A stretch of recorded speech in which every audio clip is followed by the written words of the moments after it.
educação é um direito fundamental.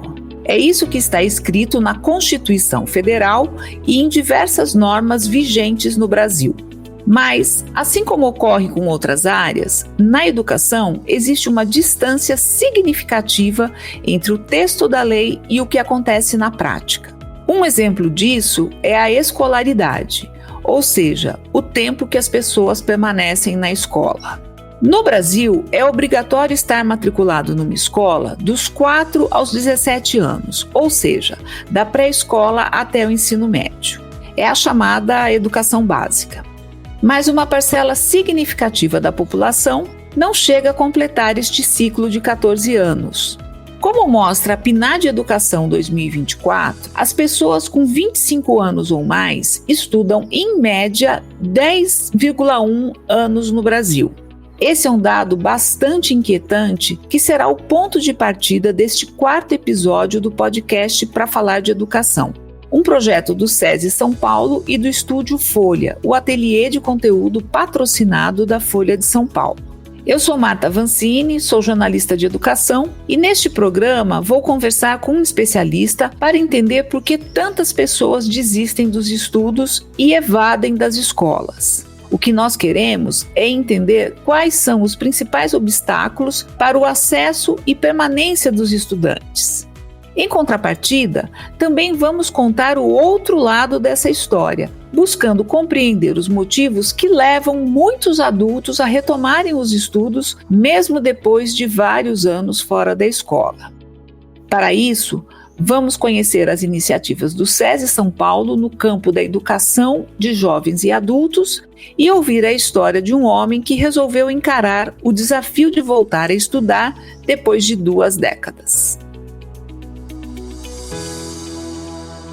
A educação de jovens e adultos é uma modalidade da educação básica para atender pessoas que não concluíram os estudos na idade esperada. No Brasil, existem 2.400.000 alunos matriculados na EJA. Parece bastante gente, mas esse número vem caindo desde 2017. Somente no ano de 2024, a EJA perdeu 198.000 alunos, principalmente na região Nordeste, onde os índices de escolarização e aprendizagem tendem a ser menores. No entanto, num país tão desigual e com tantos desafios para garantir a permanência dos estudantes na escola e também a aprendizagem, a educação de jovens e adultos tem um papel central, pois possibilita uma segunda chance para quem foi excluído ou não conseguiu concluir a educação básica. Para entendermos melhor a importância e o papel da EJA, vamos conversar com Timothy Ireland, uma das principais autoridades no tema. Timothy é professor da Universidade Federal da Paraíba e coordenador da Cátedra Unesco de Educação de Jovens e Adultos. Bem-vindo, Timothy. Como é que você está? Muito bem, muito obrigado. Bom, então acho que a gente pode começar.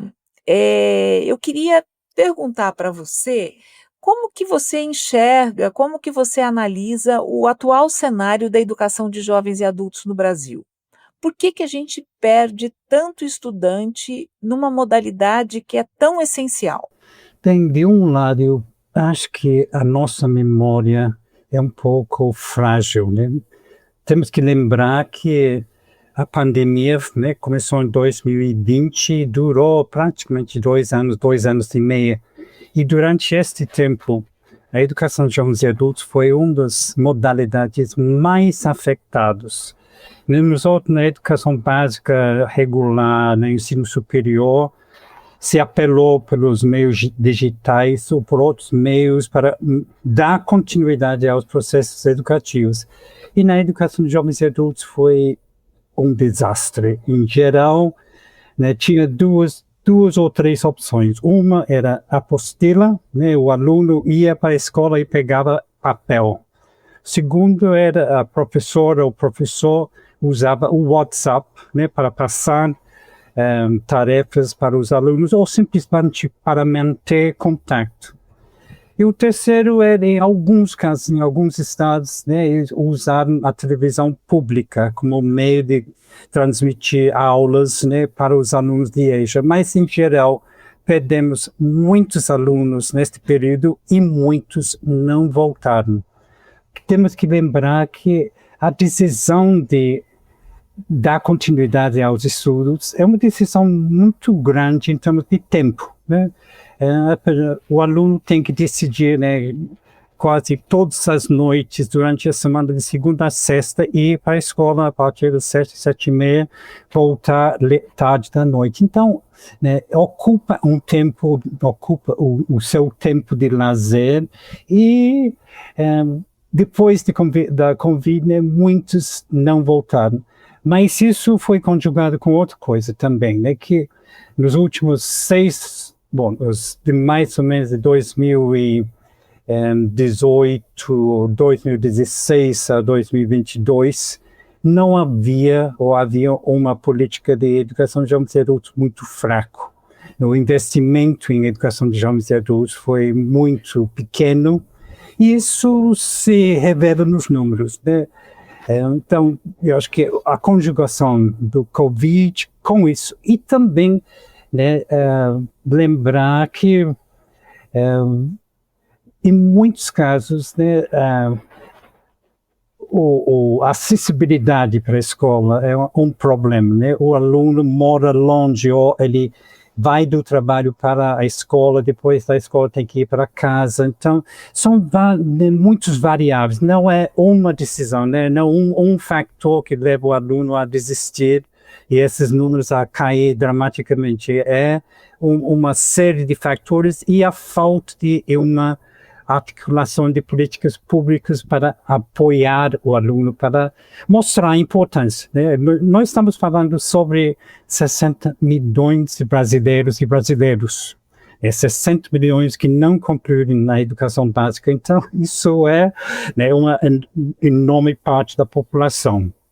É um número que eu acho particularmente assustador, né? A gente pensar que tem tanta gente num mundo em que está mudando de uma maneira acelerada, né? A inteligência artificial entrando, enfim, a tecnologia exigindo cada vez mais das pessoas, né?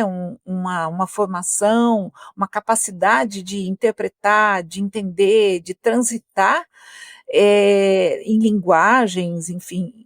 E a gente aí com tanta gente sem ter completado o básico.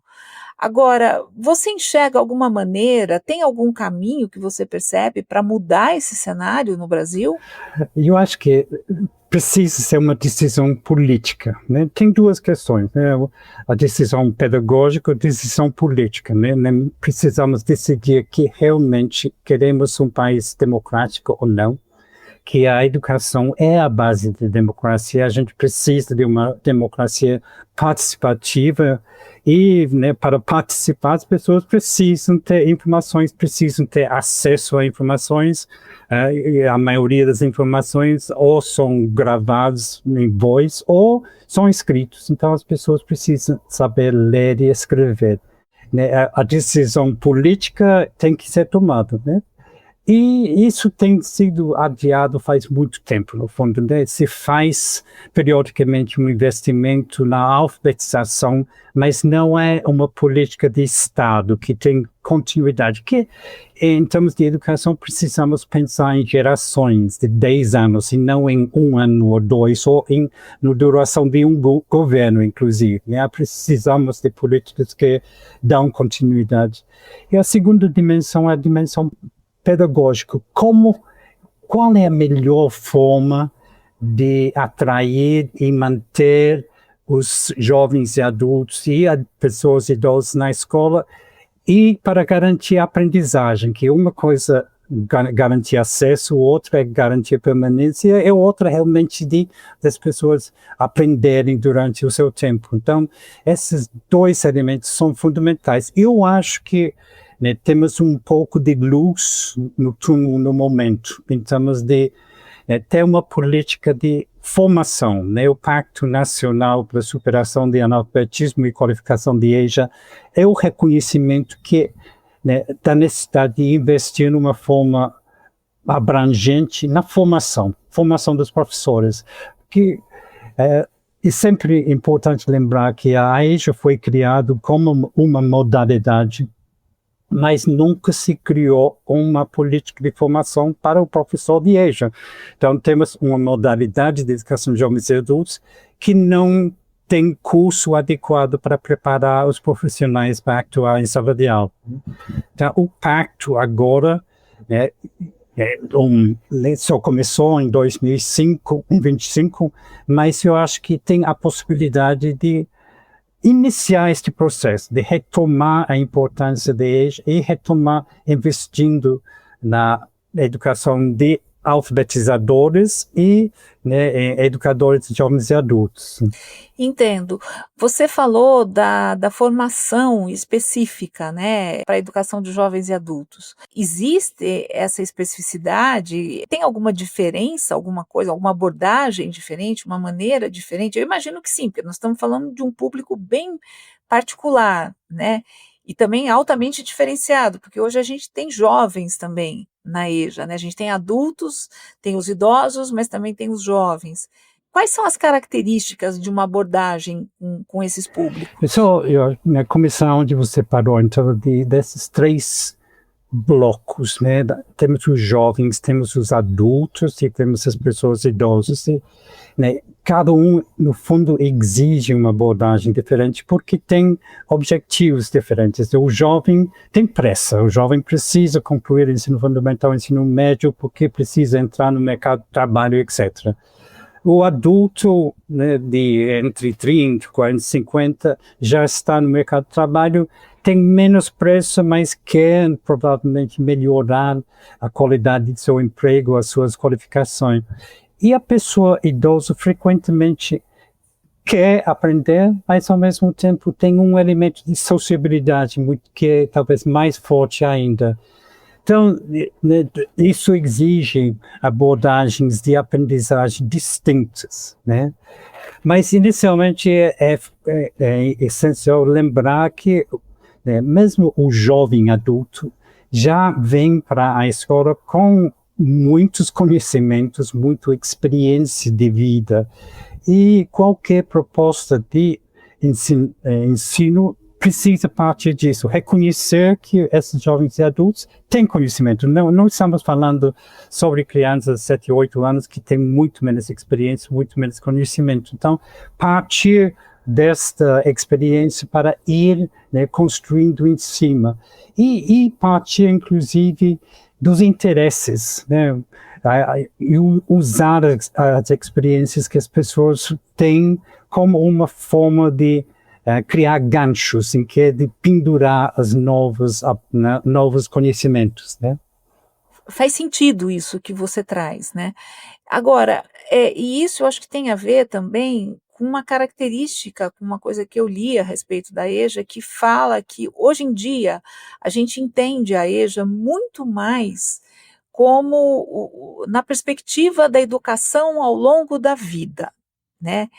E a gente ainda tem muitos adultos analfabetos no Brasil, mas a impressão que eu tenho, e também a partir aqui do que eu li, quer dizer, a EJA, ela tinha mais esse olhar de alfabetização, né? E hoje a gente tem esse olhar da educação ao longo da vida.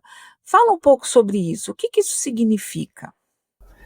Se considerava que alfabetizar era suficiente. Alfabetizar significava, no fundo, ensinar a escrever um nome um pouco mais, né? Mas isso era necessário para conseguir votar.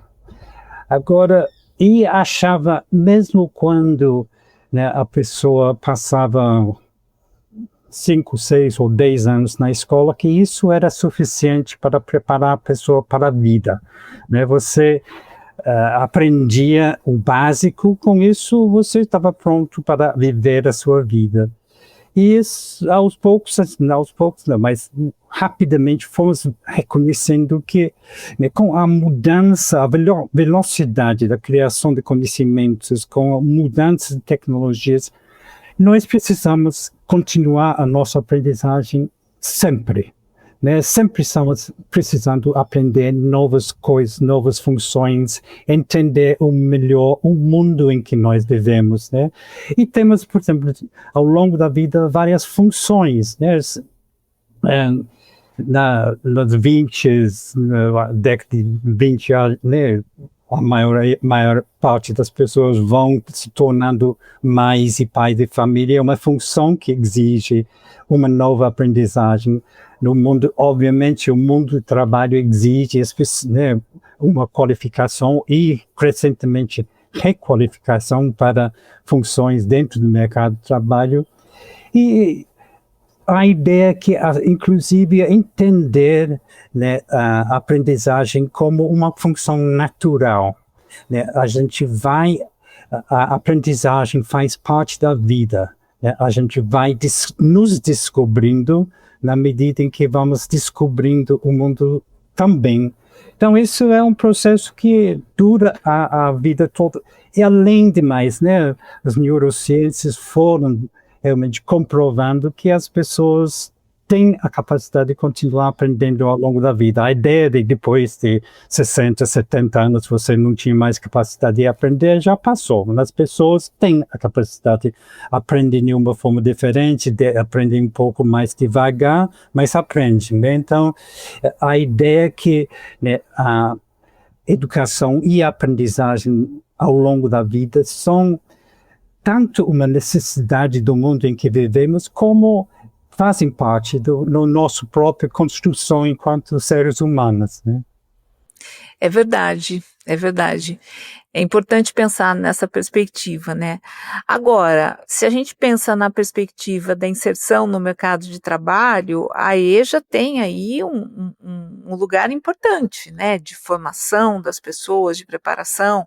Você falou em 60 milhões de brasileiros que não concluíram a educação básica. Como é que você analisa, como é que você enxerga aí essas possibilidades entre a EJA e a profissionalização? Obviamente, uma articulação, né, uma correlação muito forte entre nível de escolaridade e qualificação profissional. Né? A maioria dos empregos hoje em dia exigem ensino médio, alguns ainda ensino fundamental, mas, né, é uma exigência do mercado de trabalho. Então, né, a educação desempenha um papel fundamental em termos de preparação das pessoas para trabalhar. Eu diria para o mundo do trabalho e não para o mercado de trabalho. O que eu acho, né, essencial é de não fazer da educação de jovens e adultos um canal utilitário. Simplesmente usar a EJA para preparar mão de obra para o mercado de trabalho. Eu acho que o sistema S, por exemplo, que oferece serviços de educação de jovens e adultos, tem isso muito claro, que além de preparar para funções, né, para qualificar para o trabalho, né, o jovem adulto também tem o direito a uma cultura geral, a cultura, as artes, esportes, tudo isso, né, faz parte da educação e da educação de pessoas jovens e adultos. Então, né, reconhecer que a EJA tem um papel muito forte, né, a desempenhar para preparar essas pessoas, mas não restringir a EJA a, né, o que podemos chamar de uma instrumentalização para o mercado de trabalho. Essa ênfase é relevante mesmo, esse aspecto é importante que você traz. Bom, Timothy, eu queria agradecer a sua participação, a nossa conversa. Acho que foi muito esclarecedor. A gente tem um painel bem bacana aqui sobre a situação da educação de jovens e adultos, e eu espero que aí a gente se encontre aí em outro momento para continuar esse papo. Igualmente, muito obrigado. Os desafios centrais da escola hoje em dia é fazer sentido para os estudantes, de modo que eles se sintam pertencentes, que ela ofereça condições adequadas de aprendizagem. Com a EJA não é diferente. Entre os principais desafios da modalidade está oferecer uma formação que faça sentido para os jovens e adultos do século XXI, aproximando o ensino de seus interesses e da linguagem do mundo atual. Esta é justamente a linha adotada na nova EJA e na EJA profissionalizante, ofertadas nas 36 escolas do SESI no estado de São Paulo. A nova EJA é voltada para jovens e adultos que não completaram o ensino fundamental ou o ensino médio. E a EJA profissionalizante, ofertada em parceria com o Senai São Paulo, oferece certificação profissional em 8 cursos diferentes. Além dos estudantes terem acesso a uma formação profissional, o fato de parte do conteúdo ser ofertado online facilita o acesso. Outro diferencial é o reconhecimento de saberes, que ajuda a acelerar o tempo de formação dos estudantes. Para contar mais detalhes sobre essas duas iniciativas do SESI São Paulo, convidamos Rita Figueiredo, supervisora técnica educacional de educação de jovens e adultos do SESI São Paulo. Oi Rita, muito bem-vinda ao nosso podcast. É um prazer receber você. Você está bem? Boa tarde, Marta, tudo bem? É um prazer estar aqui com você, poder conversar um pouquinho sobre a educação de jovens e adultos aqui na parcela do SESI, mas que tem um impacto, em todo o nosso país. Rita, então conta pra gente por que o SESI São Paulo está ofertando a educação de jovens e adultos e que essa oferta se conecta com a atuação mais ampla da entidade na área da educação. Então, Marta, uma coisa que muita gente não sabe é que o SESI ele nasceu com a educação de jovens e adultos.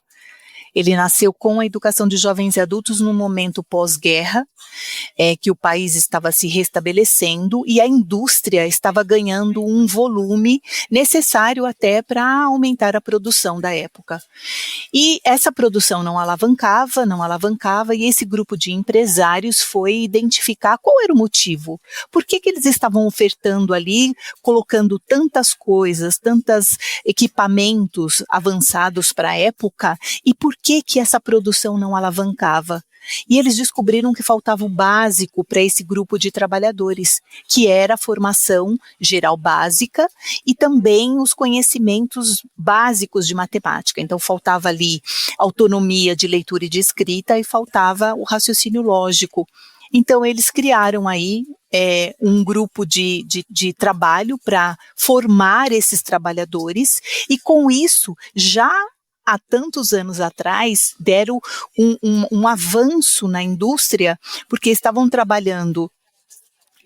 ofertando para trabalhadores que já tinham ali um vínculo com a produção, também a sua formação geral básica. Com isso, alavancou a produção da indústria, ficou melhor preparada, deu condições a esses trabalhadores de progredirem e de transformarem as suas vidas por meio da educação, e com isso se uniu duas coisas: a educação a favor da indústria e a indústria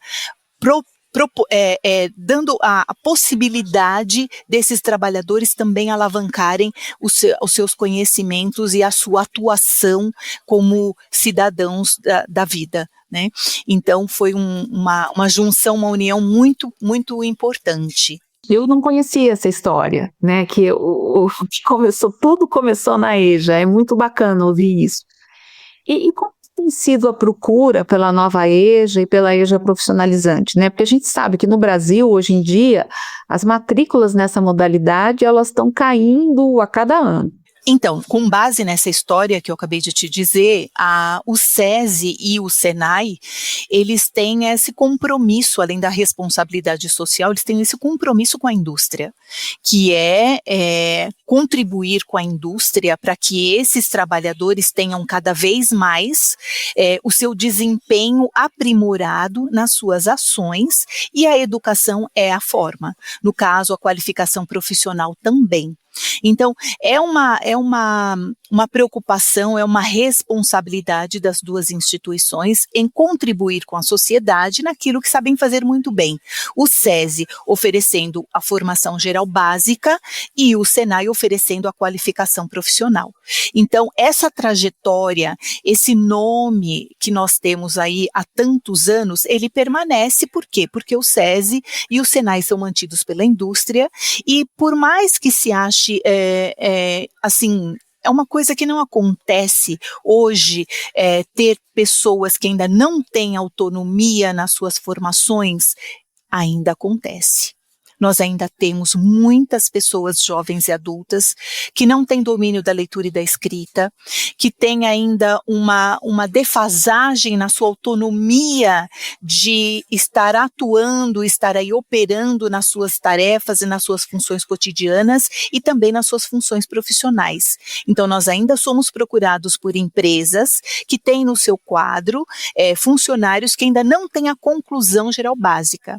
São profissionais que atuam dentro das instituições, realizam um excelente trabalho, têm uma desenvoltura profissional muito grande, mas não têm a conclusão da sua formação geral básica. É aí que nós atuamos.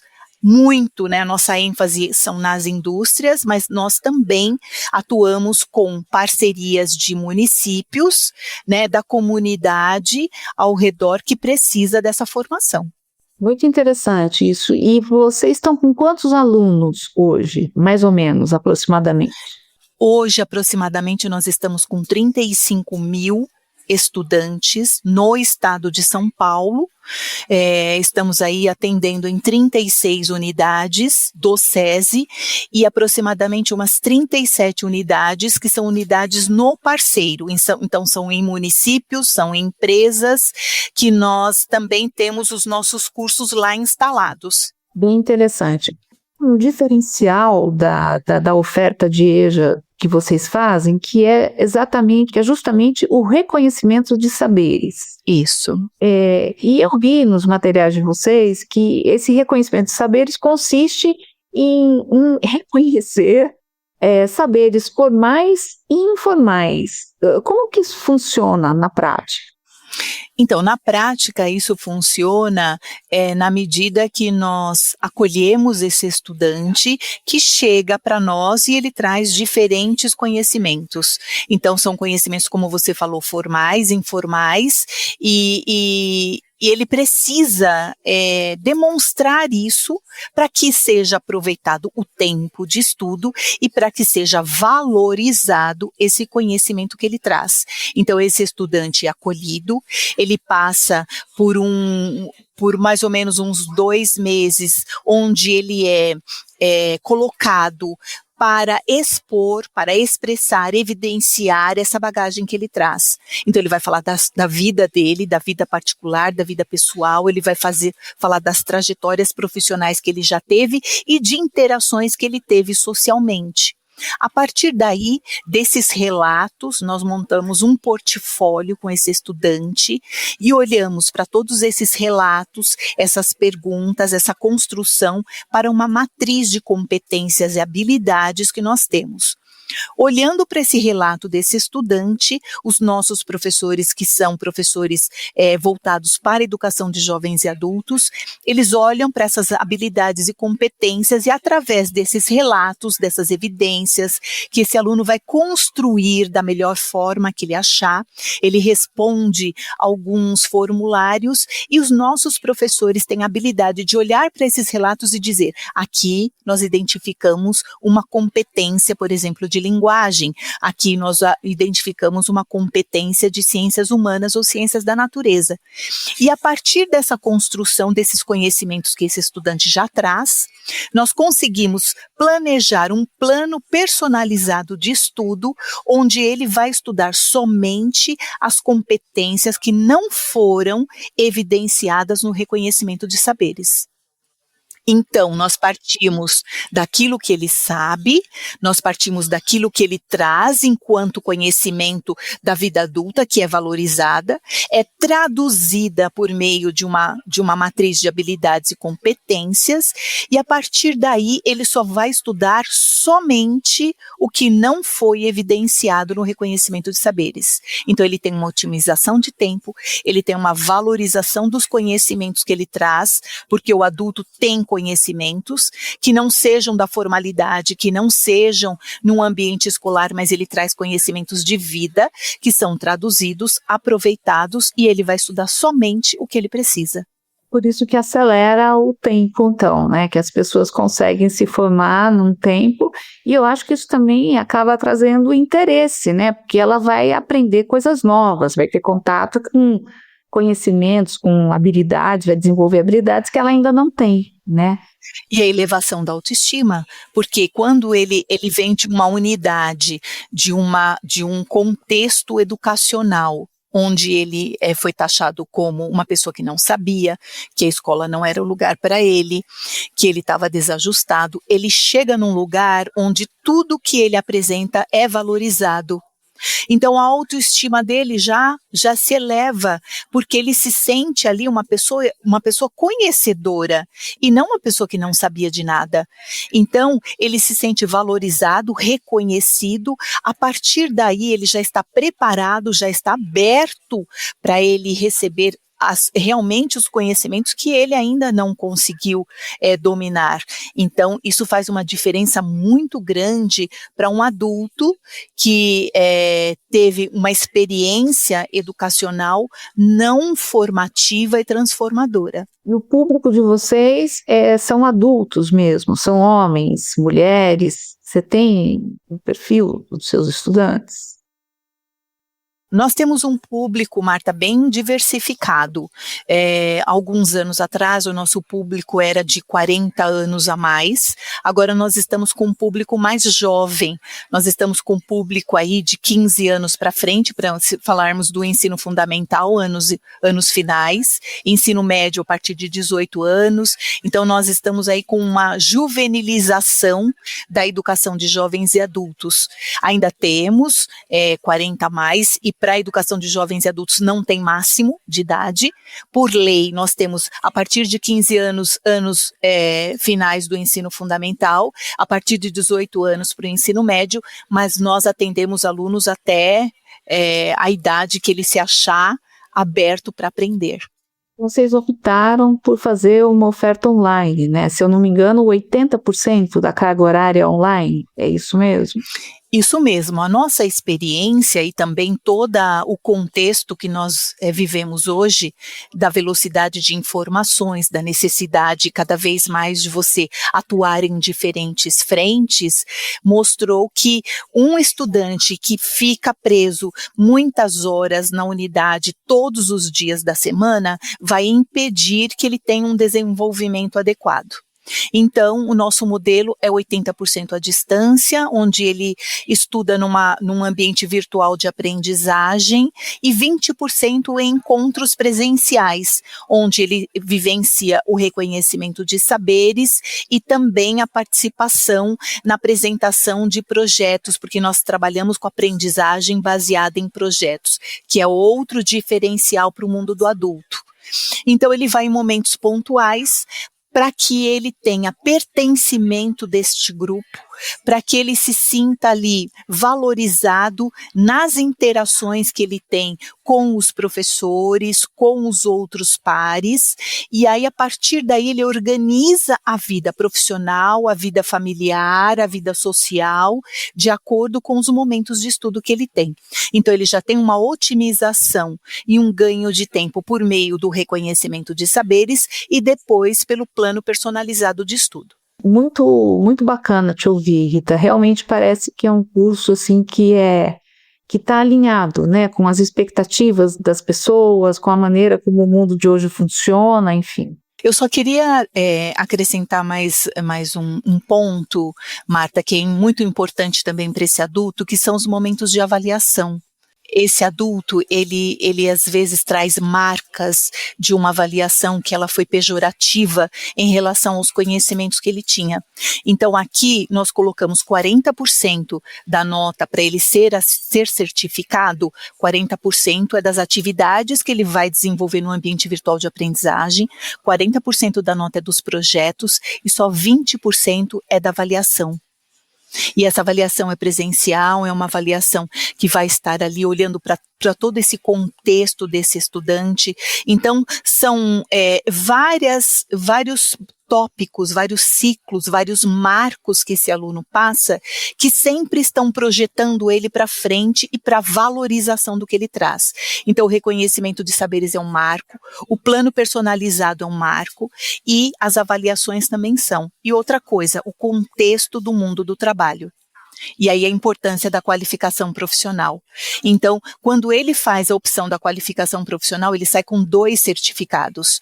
Um certificado da formação geral básica e um certificado da qualificação profissional. Ou seja, tudo a ver com o mundo do adulto. De uma maneira geral, os estudantes, eles optam por fazer a formação profissional ou a maior parte dos estudantes que vocês têm fica só na formação básica, na formação geral? Nós temos as 2 realidades. Nós temos a realidade daquele estudante que ele já tem esse sonho de fazer uma qualificação profissional, ele já tem a necessidade disso, então ele parte para isso, mas nós também damos a opção dele permanecer na formação geral básica e fazer o itinerário formativo de uma das áreas de conhecimento. Porque é de acordo com a BNCC, esse estudante, principalmente do ensino médio, ele tem que ter essa opção de cursar o itinerário formativo. Ou ele cursa o itinerário das áreas de conhecimento por meio dos projetos, ou ele cursa a qualificação profissional que é pelo Senai. Então, ele tem essa oportunidade de ter essa escolha. E nós oferecemos as 2, como você disse, com 8 cursos que nós temos de qualificação profissional, que ele pode escolher e participar numa das unidades do Senai. Esse alinhamento com a BNCC e com esse ordenamento mais geral, né, da educação brasileira é muito importante, porque tira um pouco essa visão que tem ainda sobre a EJA de que é uma coisa à parte, de que é uma coisa marginal, de que é uma modalidade para quem não deu certo, né? Então, todo esse trabalho que vocês fazem, focado na pessoa, na valorização do ser humano que está ali, isso me parece um belo diferencial, né? E que gera mesmo essa abertura para a pessoa crescer, se desenvolver, enfim, dar o seu melhor.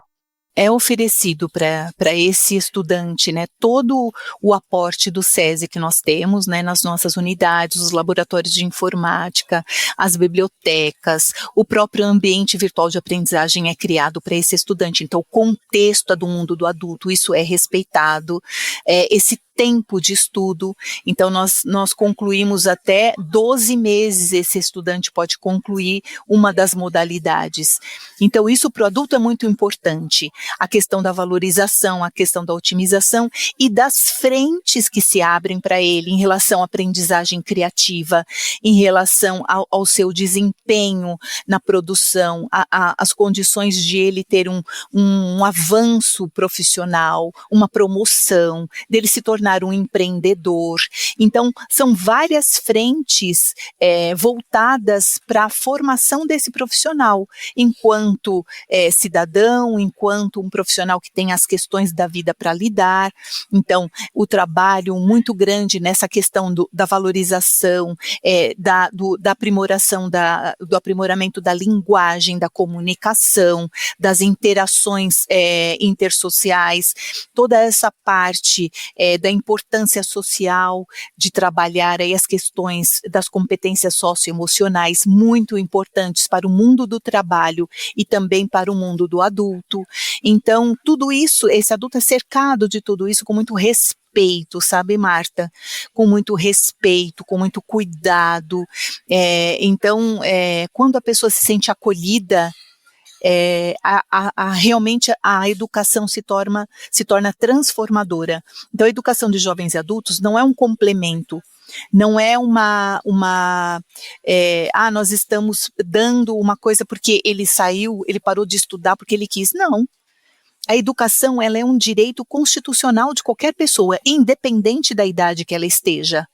Né? O que nós fazemos aqui, além claro que o público também oferece isso, a educação pública também oferece, mas o SESI, o Senai, enquanto instituição privada, cumpre com a sua responsabilidade social de também estar oferecendo, porque o público só não dá conta de acolher todos esses jovens.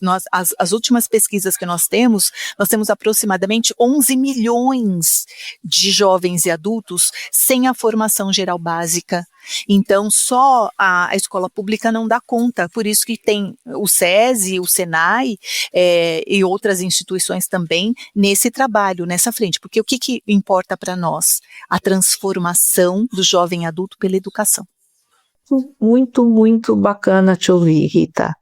Eu queria agradecer demais a sua participação, acho que enriquece muito, né, a nossa visão sobre a EJA e abre, né, esse caminho, esse olhar, na verdade, reforça esse olhar para as pessoas e para o direito à educação, que é isso que a gente quer, é por isso que a gente luta, né? Por isso que a gente está aqui conversando e falando desse assunto.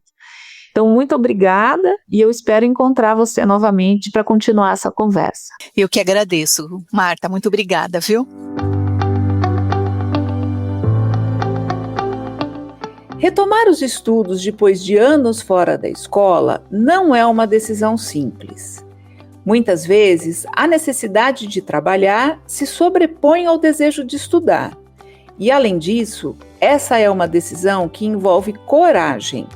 Sim, pode parecer estranho, mas é preciso uma boa dose de coragem para voltar para a escola.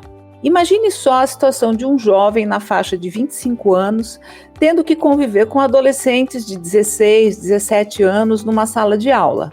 Não parece fácil, não é mesmo? Mas a decisão de voltar para a escola e concluir os estudos, mesmo depois de anos no mercado de trabalho e com compromissos da vida adulta, pode fazer toda a diferença na trajetória de uma pessoa. É isso que a gente percebe ao conhecer a história de César Teixeira, que resolveu concluir a educação básica quando já estava casado, com filhos e na faixa dos 50 anos. César, seja super bem-vindo ao Pra Falar de Educação. Tudo bem com você, César? Tudo bem, agradeço pelo convite, estou muito feliz de estar aqui para poder compartilhar com vocês a minha história. César, é isso mesmo que aconteceu? Isso que eu relatei aqui na abertura? É essa mesma a sua história? É exatamente isso. Depois de mais de 28 anos sem estudar, sem contar com a minha família que não tinha completado os estudos, né? Era uma vergonha isso, na verdade. Tive algumas oportunidades de emprego boas no passado, mas não consegui retomar o mercado de trabalho por conta de não ter o diploma, né, certificação. Foi a partir daí que a família começou a me cobrar, né? Tinha as oportunidades, eu não conseguia aproveitar. Voltando ao estudo, conheci o EJA, pelo SESI, São Paulo. E aí que mudou, foi virada de chave, na verdade, nesse momento. É bacana. Você comentou que você nunca tinha contado para sua família que você tinha parado de estudar. Com que idade que você parou de estudar e o que levou você a interromper os estudos? Eu parei de estudar aproximadamente por volta dos 23 anos. Tentei retomar e não consegui. Quando eu formei minha família, o que ocorreu? Eu incentivava todos a estudarem, né? Mas eu não fazia isso, né? Então eu tinha uma vergonha de um determinado, então eu não contava para ninguém. Aí no momento mais difícil da minha vida, que foi a recolocação ao trabalho, depois de uma idade mais avançada, eu tive essa necessidade de contar. Você sempre conseguiu trabalhar. Eu estou entendendo que você, assim, mesmo sem ter concluído o ensino médio, você conseguia uma colocação e assim a vida foi seguindo. Sim, foi por competências, né? Eu consegui entrar numa empresa, tinha um cargo um pouco mais baixo, era esforçado, me dedicava, então por competência e aprendizado natural eu conseguia evoluir. E cheguei a cargos que imaginava sem estudo hoje em dia, né? E foi a partir daquele momento que eu fiquei mais velho e o que ocorreu? O mercado de trabalho começou a cobrar realmente isso, o estudo, o diploma. E foi aí que eu entrei em desespero, não sabia o que fazia. Minha esposa várias vezes tentou me indicar uma vaga de trabalho e eu não participava do processo porque eu sabia que eu não tinha o estudo, né? Voltando a tentar estudar, foi alguns cursos pelo Senai, né? E eles me cobraram também o estudo também, né? E foi aí que eles indicaram que o projeto EJA, né, Nova EJA do SESI, daria muito certo para mim. Porém, eu trabalhava viajando, né? E não tinha o horário, né? E o Nova EJA me deu essa condição do horário flexível, né? De dar esse suporte, de poder entender minha necessidade. Tá. Agora, você trabalhava em qual área? Inicialmente, trabalhava na área administrativa, sempre trabalhei na área administrativa, área contábil, área de logística, né? E agora eu dei uma virada de chave, mudei de área totalmente. Como assim? Conta pra gente. Para que área que você foi? Hoje eu trabalho na área de manutenção, né? Porque elétrica é um dos meus sonhos, né? Elétrica era meu hobby. Então eu quis fazer uma coisa que eu pudesse unir o que eu gosto de fazer, né, com o meu novo momento. E aí, dessa forma, eu consegui unir as duas coisas e agora sou uma pessoa mais feliz, né? Qualidade de vida. Você estava fazendo os cursos profissionalizantes no Senai e aí percebeu que era importante também concluir a escolarização formal. Isso foi quando, César? Isso foi fevereiro de 2024, né? Eu comecei a fazer os cursos e uma das exigências do curso era o ensino, né? Eu tinha que ter um ensino para dar continuidade a alguns cursos. Nossa, quer dizer, foi fechando todos os caminhos, né? Quer dizer, sem aquele certificado, aquele diploma, não é possível, você não conseguia continuar. Sim, era um momento crucial ali. Ali eu tinha que tomar minha decisão, tinha que perder o medo, tinha que criar coragem, tinha que mostrar por que eu estava aqui, né? Que muito bom isso. E aí você se matriculou e começou. Como é que é o curso, assim, da perspectiva do estudante? Como é que ele funciona? Conta pra gente, como é que é o dia a dia fazendo a nova EJA do SESI? Então, a nova EJA, o que acontece? Ela ajuda muita gente em relação à nossa necessidade de tempo, né? Mesmo não tendo tempo, a gente consegue estar estudando, né? Pelo celular, pelo computador, no ônibus, em casa. A gente tem essa variedade de condições, porque a plataforma te oferece isso. E tem professores que dão apoio para você pela plataforma, toda a necessidade que você precisa, né? Então, você assiste a aula na plataforma, faz exercícios, enfim, faz as avaliações e tem um suporte aí de um tutor, de um professor que acompanha vocês. Isso. Nesse momento, o tutor para a gente, que é o nosso elo principal ali, é uma das pessoas que fortalece a gente, né? E que é um papel maravilhoso que eles fazem, né? Pela empatia, por entender nossa necessidade, né? A minha tutora Lilian, aqui de Guarulhos, né? Foi maravilhosa nesse sentido, aproximou, motivou. A gente queria desistir, ela não deixava. E mesmo viajando, ela conversava comigo. Olha, você fez a lição, você não fez a lição? E tem alguma dúvida, não tem alguma dúvida? Então é maravilhoso nesse sentido, esse suporte que os profissionais que estão atrás dessa plataforma dá para nós, entendeu? Bacana isso. E você sentiu dificuldade, assim, para fazer? Porque você ficou muito tempo fora da escola, né? E também mudou muito, né? O que se ensina e como se aprende. A linguagem que eles ensinam, o método, entendeu? É muito simples, é muito atual para a gente, né? Então, tanto o mais novo quanto o mais velho, fica muito fácil, porque eles lidam muito com a competência da gente, pelo conhecimento que a gente já tem, né? Então, eles desenvolvem por essa base. Então, isso fica muito natural, fica muito tranquilo para a gente. Bacana. E depois disso tudo, né, desse tempo fora da escola, todo esse processo com a família, para contar que você não tinha concluído a educação básica, aí você precisando de emprego, procurando uma colocação, e também aí depois agora você fez. Como é que está a sua vida hoje, né, depois de toda essa trajetória que você está aí formado? Agora é uma nova realidade, né? Foi uma virada de chave que tudo isso aconteceu, né? Nesse período todo, em paralelo, foi acontecendo o quê? Oportunidades de emprego. Apareceu uma vaga, né, em oportunidade de emprego dentro do próprio Senai, na escola que eu estava estudando cursos profissionalizantes, né? Eu aproveitei essa oportunidade, mas uma vaga temporária, mas mesmo assim acreditei no processo.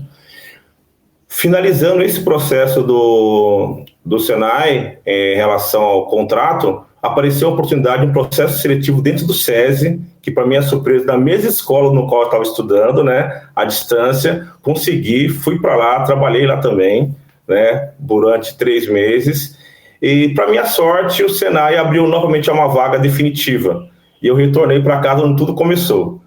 Então, assim, a recolocação minha de trabalho em empresas ótimas hoje, né, e sou uma pessoa bem mais realizada, né, autoestima, qualidade de vida, e renovei. Muito bacana te ouvir, César. Bom, eu queria te agradecer, né, a sua participação, a sua generosidade aí em compartilhar a sua história e desejar boa sorte para você.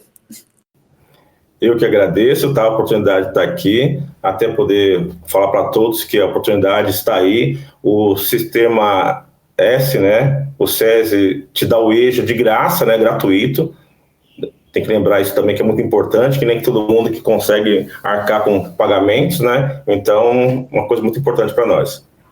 Bacana, César. Tudo de bom para você.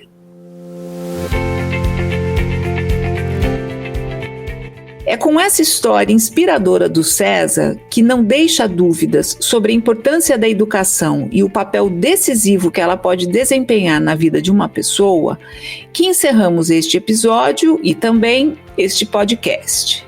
Ao longo dos 4 episódios, debatemos com especialistas, professores e estudantes temas centrais do debate educacional atual, como a importância da aprendizagem de matemática, a formação de professores, a importância de programas de incentivo à permanência dos estudantes na escola e a educação de jovens e adultos.